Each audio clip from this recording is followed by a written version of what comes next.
साल 2025 Indian foreign policy के लिए बड़ी उम्मीदों के साथ शुरू हुआ। 2024 इलेक्शंस के बाद एक्टिव डिप्लोमेसी की उम्मीद थी और यूएस और ईयू जैसे देशों के साथ नए ट्रेड एग्रीमेंट्स की भी आशा थी। लेकिन साल के अंत तक ये बड़ी उम्मीदें फीकी पड़ गई। इंडिया को 4 मुख्य क्षेत्रों में बड़ी चुनौतियों का सामना करना पड़ा।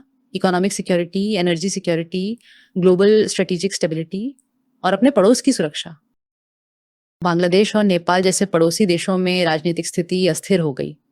कमजोर नई सरकारों और आने वाले चुनावों ने इंडिया के लिए अनिश्चितता पैदा कर दी। खासकर बांग्लादेश के साथ रिश्ते सबसे निचले स्तर पर आ गए। दुनिया के सामने दोस्ती दिखाने के बावजूद चाइना और रूस के साथ भी रिश्ते कमजोर रहे। रूस से ऑयल खरीदने पर इंडिया को यूएस का दबाव झेलना पड़ा और चाइना बॉर्डर पर कोई बड़ी सुरक्षा गारंटी नहीं मिली। अमेरिका के साथ रिश्ते मुश्किल हो गए। ट्रंप ने कपड़ों और सी फूड जैसे इंडियन सामान पर भारी टैक्स लगा दिया। H1B वीजा पर भी प्रतिबंध लगाया, जिससे रिमिटेंस से होने वाली कमाई पर असर पड़ा।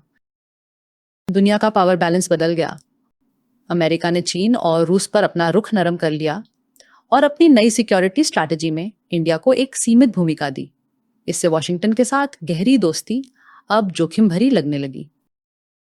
अमेरिकन नेशनल सिक्योरिटी स्ट्रैटेजी ने चाइना और रूस का क्रिटिसिज्म काफी कम कर दिया। यूएस चाइना के बीच एक संभावित G2 की बात ने एशिया की पावर बैलेंस में इंडिया की इंपॉर्टेंस पर एक प्रश्न चिन्ह लगा दिया है।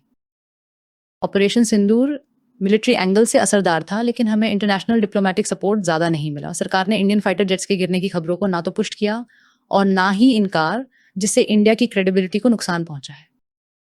एक क्रेडिबल वॉइस बनने के लिए इंडिया को वही करना चाहिए जो वो दूसरों को करने के लिए कहता है। बांग्लादेश में माइनॉरिटीज के खिलाफ वायलेंस पर इंडिया की चिंता तभी मायने रखेगी जब वो अपने खुद के देश में माइनॉरिटीज पर हो रहे अटैक्स को रोकेगा। एक जरूरी सबक ये है कि डिप्लोमेसी को सिर्फ गले मिलने और समिट जैसे दिखावे की नहीं, बल्कि असली नतीजों की जरूरत है। इंडिया को अपनी समस्याओं के लिए दूसरों को दोष देना बंद करना चाहिए और विश्वामित्र बनकर सच्ची साझेदारी बनानी चाहिए।